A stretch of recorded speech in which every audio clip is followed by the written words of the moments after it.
Hello, everybody, and welcome to another My Music. Today, I shall be speaking to Gina, who is coming all the way from, where are you? Los Angeles. Los Angeles. Okay, Gina in Los Angeles. How are you? Are you ready for this morning? You got coffee. You got I've got got everything that's both. necessary. I've got both my drinks, water and coffee. I am so ready. Oh, you're I'm so awake. ready. I washed my face. I splashed cold water on me. I'm good. Okay. Are you a morning person or an afternoon person normally? Morning for You're sure. a morning person, right? So this will be fine. We'll be Yeah. speaking to Gina all the way from Los Angeles straight after this. Keep on, don't stop.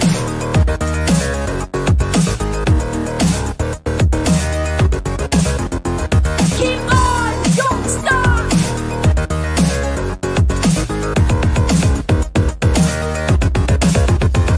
Keep on, don't stop.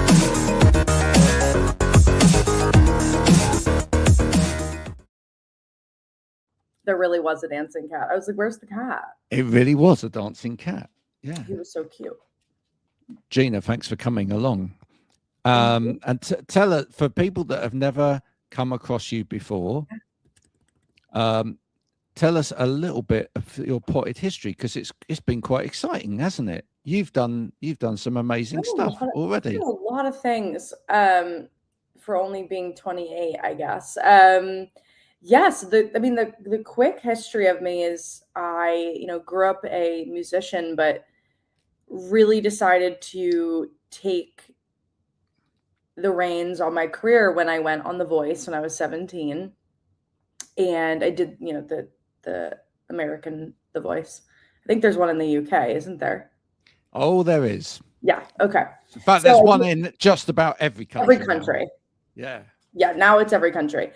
So I did that when I was 17 and I was on Team Blake. I got on the show and started my career right after that, but then kind of paused for a bit, decided I want to go to school and be normal for a bit, and then jumped back into having a rock band for a few years before I moved to LA and did my solo career, which has been amazing, and working with some of the top producers in the industry and just trying to develop who I am. Okay, so you're talking about the band was Velvet Rouge. Yeah, correct. That was the band that you were in, and we Yeah. can talk a little bit about that. Totally. But how can you go back to being normal after being on a thing with like The Voice with people like Gwen Stefani? How does one walk into a school and go, "Hey, this is normal"? I think that a lot of people just pretended to not know that I had been on the show. Right. It's just very interesting because especially at that time, I guess I don't know how popular it is these days. It probably is still extremely popular, but in the time, that was 2016, 2015, that was like reality TV shows of like the singing kind were very, very popular. Everyone was watching them. It was kind of like the big one after American Idol. I think it's when they won all their Emmys for the show. And my point just being to your question, it was definitely weird. I was trying to do all like the regular American school things, like joining a sorority, and I was a biology major for a bit, which is crazy, but it was weird. It was definitely weird, and it was weird going from being, singing all the time to then going to class. But I think I craved a little bit of normalcy at the time, coming from that, because By the way, when you mention all of those things like joining sorority and all of those sort of things, we as English people don't actually understand what those mean, right? Like joining a sorority. Yeah, we only understand what it means from really over the top American movies. films, right? Where like people have house parties and everybody comes and then they blow up the house and all of that. So we think when anyone from America says, "Oh, I did this," it's just outlandish, but I'm sure it's a lot more dull than that. Really. It's a lot more tame. I mean, here's the deal. I went to like a bigger school, but I wasn't at like Ohio State would be like what you guys would think of as the giant, like Greek looking fraternity houses. There were still big parties, but and I did plenty of stupid things, trust me. Okay.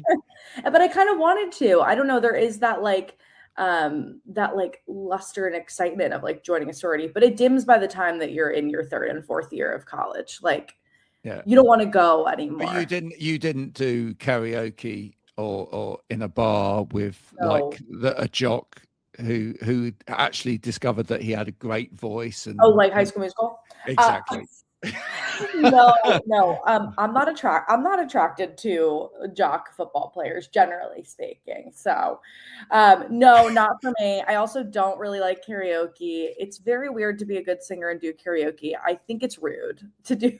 Like, karaoke is supposed to be fun, and it's not fun when the one person who can sing in the room goes up and is like belting it out, unless everyone's wasted. Right. I don't drink anymore, and I haven't done for about 6 years. Good for you. Thank you. You're But probably the time that I got most wasted ever was when I was working in a radio station and I was asked to judge a karaoke competition. Because people take this stuff so seriously. And were they good or bad? Was it generally good or bad? Generally really awful. Really, really awful. And people even had like business cards, had their like details printed on, and they'd come up to you and they'd go, "Hey, this is me," and you'd be like, "Right, why did you waste money on this business card?" Because you can't sing and you're awful. I know, it's so hard. It's actually really funny you say that, because sometimes after my shows, I'm still a smaller artist in the grand scheme. Like when I was in my band, we were doing more festivals than I am now as I've kind of like restarted my music. But I still have friends that come to my show and I'm like, are you here because you think I'm good? Are you here because you want to support me? So, you know, I don't know. Hopefully that goes well. When your Taylor Swift selling out like gigantic stadiums, I'm sure that goes away. But there's always like the little ounce of, is everyone here because they I don't know that it does, actually. You just made me think about it. I don't know that it does. Because actually, maybe when you get that big, you start to wonder, are people here to support me? Or are a lot of these people here because they want to take a selfie of themselves here to show that they were here? 100%. No, maybe, yeah, and maybe it never goes away. Maybe there's always that little bit of imposter syndrome of, do these people think I'm really good, or are they here because I have a famous boyfriend, or I might fall on my face? Like, yeah, all of the things. So, that really kind of sucks. I'm just gonna have to kind of, like, my mom loves my music, but you know what? She'll tell me if it's bad. She has certainly told me when a song, she's like, that's not gonna. Maybe you just don't want to aim for that. Maybe maybe you just want to aim for like knowing that a lot of people don't like you, but knowing that a lot of people do like you. And that's really important, right? Yes. That's really important. Yeah. That balance is absolutely fundamental in there. Your real name wasn't originally Gina Zo. Where did the Zo come from? My last name is Costanzo. So if you've seen Seinfeld, it's kind of like George Costanza, of course, but we spell it differently. And I just kind of noticed everyone was spelling it wrong. And my uncle actually came up with Gina Zo. And it just like, it honestly makes so much sense for me. It's just like kind of punchy and it'd go well on a perfume bottle, wouldn't it? It would. Ooh, I like that idea. Yes. Maybe I'll make a perfume one day. Or a wine bottle. I don't know. Yeah. You see, that's the thing. You've got to think about that sort of stuff. And you've also got to think, like, when you go and print T-shirts, it's less letters. Oh, thank goodness. No, 100%. I mean, that is totally a part of it. It's less to write. It looks better all around. When you send it off to the design people, it's less likely they're going to get it wrong, right? That's also true because again, no one spells Costanzo right. It's not the usual spelling of like, or what people think, probably because of the show.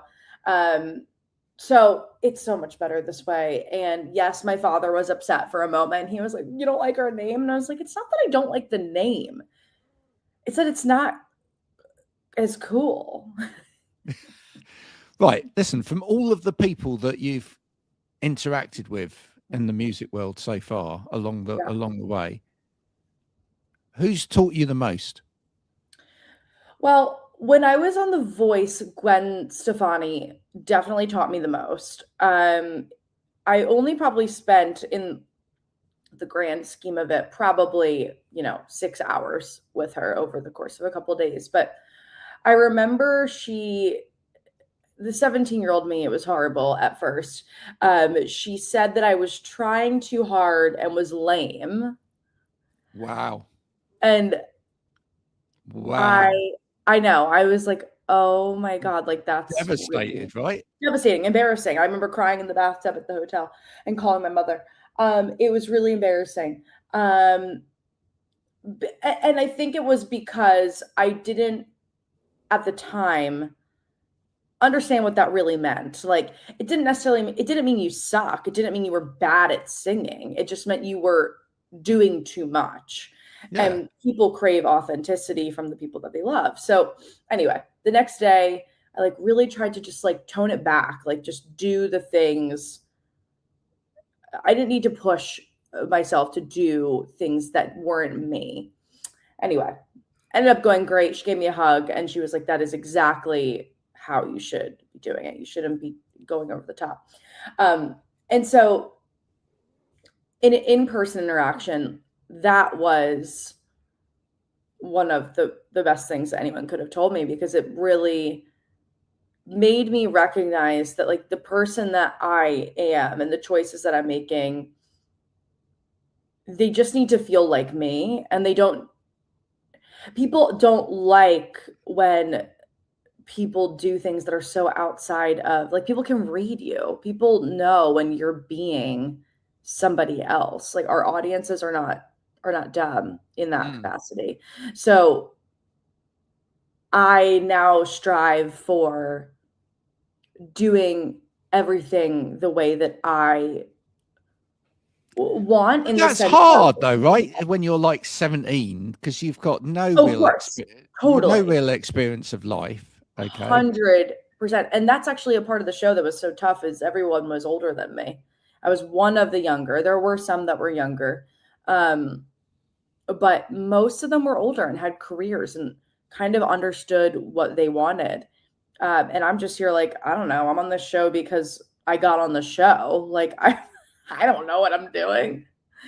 I somehow got on. I'm just trying to do this, I'm just trying to, and you, to some extent, like when you're still almost a kid, right? Then you're thinking, well, I've got to imitate stuff to a certain extent. I've got to put on a show. I've got to do this, and that authenticity comes from.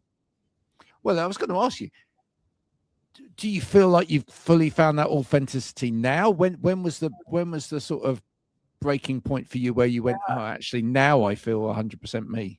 Yeah, I honestly think yes. Now, when I joined the band, so when I came off The Voice, I signed a record deal in Philadelphia, and I totally was not me. Like they tried to turn me into something that I really was not. No matter what I could say or do, it was like everything was not how I wanted it to be.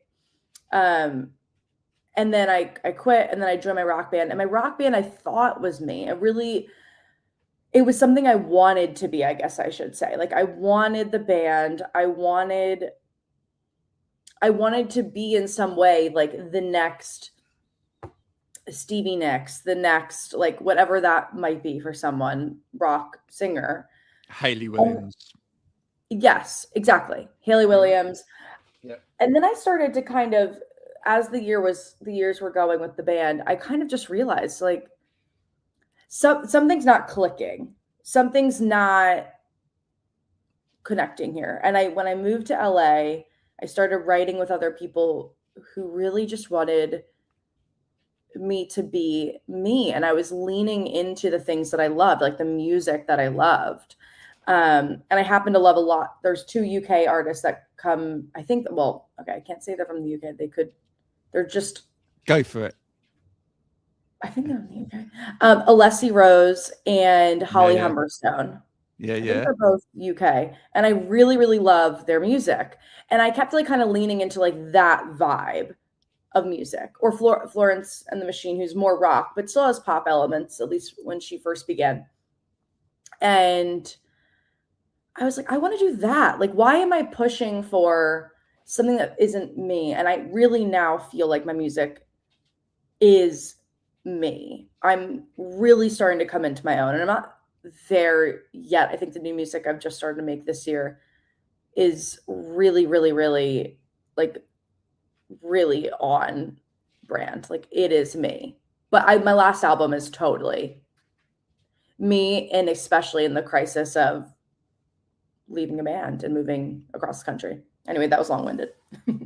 But it's true, and this stuff takes a lot of time, you know. Totally. I mean, the thing is that for any artist, it's an evolution, constant evolution, you know. Yeah. And it doesn't mean to say that any of that other stuff that came before was wrong. Totally. But if you're not opening yourself to being kind of, you know, learning from the experience and being subjective about the experience and kind of, you know, thinking about where you want to go forward. Ultimately, I think it's one of the reasons why some artists make the best albums either right at the start of their career and then right at the end of their career, when 100%. They get to that point where, you know, those maybe that one last album or last few albums are just pure, like, I can let go of everything now and I can just be, you know, I'm just 100%. doing this before I shuffle off this mortal coil. Yeah, You know? because I think, you know, I think when you get to a certain point, when you get your sophomore album, if you've signed a record deal by then, and your third, like there's a certain timeline and you feel the pressure and to be a certain thing. So it makes complete sense why your first and your last-ish ones are going to be the best, because you feel the least pressure to make something really good. Although some great stories sometimes come out of that pressure. Absolutely. Right? Absolutely. I got to meet one of my childhood heroes just before Christmas, which was Nick Kershaw. And the second album that he wrote, which was massive album, you know, top 10 singles across the UK and whatever, you know, and he had this big song called The Riddle that's on there. Yeah, you should go and look it up afterwards. A massive pop tune, right? And he explains that the lyrics are complete and utter rubbish, and the reason, but people kind of assumed that it meant something, but the reason they were rubbish was because he had 2 weeks to do that album. Literally 2 weeks? 2 weeks to do that album, and that was like the last song and whatever. That was basically the guide vocal. That was his vocal on there, where he was just making up stuff that went together. Interesting. Wait, that's crazy. And there wasn't time to go back and rewrite it, so they said, no, it's fine. The record company said, no, it's fine. We're going with that. It was a huge hit. Wow. But he's had to live with it kind of the rest of his life as being, this is a song that I wrote and it was, the lyrics just don't mean anything. Oh my God, that's crazy. That's crazy. But that's it, isn't it? So there's some great stories that can come out of 100% time pressure and stuff like that. But I feel like if you can get yourself to a point where you've got support from a group of people that really buy into you, and you can just produce your music at a reasonable pace so that you can, you know, you can start developing. That's great. So it's great that you've found your voice. You went on The Voice. You didn't have your voice then. You now have your voice. And now I have my voice. Would you, if you could go back to The Voice now just for one day and do it again now as you, would you do it? I do get asked this question quite a bit, and I think pretty much every time I say no. For so many reasons. I mean, if it wasn't like the reality show aspect, I'm so not a faker. Like I really struggle to be the person to like come up with a fake story in order to get somewhere or do something. My journal's Um, not. I know. Yeah, I'm like I'm not good at the fake cry. I'll just real cry. Like I'm not good at the fake tears. So that was kind of my issue on the show, and I would still not do that. So no, I really wouldn't go back on that show. No. But you don't regret doing it because it No. gave you the experience at the time, and it 100%. and it shone a light on what you shouldn't be doing. Exactly. I mean, exactly. Absolutely that. And then also, I was in a writing session the other day, and they asked me about The Voice too, and they asked if I like regretted it or anything along those lines, what my experience was. And for me, like I was 17, like it truly was exciting. Sure, like no one likes getting kicked off a show, but it just kind of proved to me that I could be a professional singer. Like I can be one because people Okay, think here's one for you then. If you know your career absolutely takes off, you're massive, right? would I be a judge? Yeah. Maybe not on The Voice, but on a different reality show. I just don't really think that I think that where The Voice goes wrong is that you can't become a star only being a good singer. Like you could be a really honestly bad singer and become a star. Yeah. We know this to be true. So that's why I wouldn't do it, because I don't believe in I just don't believe in the messaging. I think that like being a star is so much more than being a good singer. It tries to have a good message. It tries to be inclusive. Yes. It tries to say, actually, 100%. you shouldn't judge someone on their image or whatever else. You should judge them on their voice. But the reality is, Yes. Well, when we get out into the cruel, wide world. Well, another part of it is they haven't made anyone a true star. If they did that, I would be more on board with the messaging. But they do too many they do 2 seasons a year. That's too many seasons. You can't actually develop an artist. Whatever. I'm kind of getting into it too deeply and judging The Voice. But my point just being, sure, it doesn't have to matter about your looks 100%, but you should teach that person in the process of how to gain the star quality in order to be a star. So I think that's why they don't have any stars off the show. Personal opinion. Don't sue me. I think it's fine, personal opinion. And other singing quiz shows are available as well. There you go, Exactly. folks. We've had quite a few people from The Voice on here, both in the UK and in the States, and one from Persia as well. Persia. Yeah. Now, actually, I'm going to say, having met her and like talked about the show over there, I think if anyone's going to do it, do Persia. It just feels, it just feels like more erotic. I mean, or Persia. exotic. Where is Persia? Is that rude? No, it's not rude. Look, you can Google it. It's fine. You can see where Persia is. Where is Persia? Uh-huh. Oh. Ah. Now, the question is, have you done that at home as well? Have you Googled where Persia is? Now you know where Persia is. Now you know. Oh, it's like it's Iran, I guess, sort of. Absolutely. Absolutely. May not be the first choice of where to go and do a voice. Yeah, I don't know.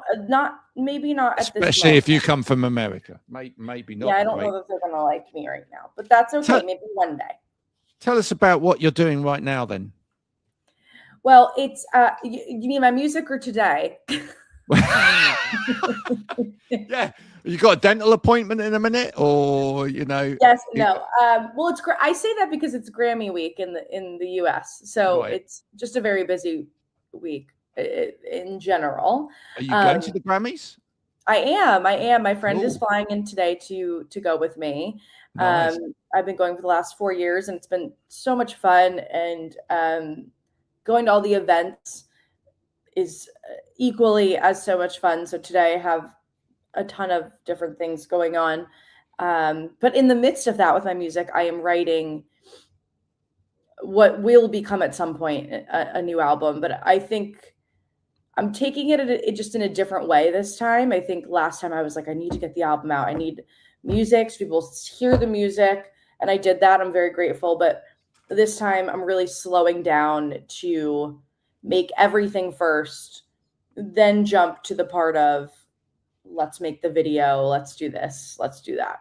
So I'm just taking my time with it a little more, and it's already proving to be great. And I'm very, very excited to be back in the studio. Cool. And are you trying to develop more of a relationship with people out there? Is that what you're trying to do? Oh, in LA, yes, absolutely. No, you should be doing it with the world. Oh well, of course. I mean, yes, I'm coming to London. I mean, I'm trying to meet the entire universe. Okay, people. cool. Well, that's why we're here, you see, to help you do that. If you've been listening today, and you're now friends with Gina in a kind of a spiritual sense or whatever, or you just feel like you connect with her because of listening to her talk to you for the last half an hour, please do connect with her on the socials. Go and say hi, and ask her about her music. She'll share it with you. I would love that. I'm also like always the person to be the one to talk to any fans. Like I will be messaging and getting excited and wanting to send them merch and all the things. So please message me. Love to chat. We will make this happen for you, Gina. It's been an absolute pleasure having you on today. The time just flies by when you're having fun. It does. We should listen, I am thinking at some point of doing a show where we just get like a whole load of ex-Voice contestants who are now doing their career back, right? Love. I think we should do that. I'm in. Right. Okay, cool. We had some from like a couple of series ago, like people like Fran and Dan who were, on, and so it'd be good, and you can compare judges and say, was your judge better than mine? Did your judge like you? Did my judge like me? Was any of it real? Was any of it real? I don't think I love when people ask me if I can just like call Blake up. I'm like, no, that's not how this works. Yeah, I don't even think he would know who I am, honestly. Got Gwen on speed dial right this minute. Yeah, Gwen calls me every day. Yeah, we're going to go out and do our laundry together in a minute. Or dentist appointment. Go to the same dentist. Oh my word, Gina, it's been an absolute pleasure. Thank you so much for coming on. Do folks go and check out Gina's music. We will put a link to Gina's music straight underneath this when you're watching this on the Spotify. So literally you move your thumb. You can do it together, Gina, from there to there, press, and there it is. You're now listening to Gina, and it's as simple as that. Go and add it to a playlist.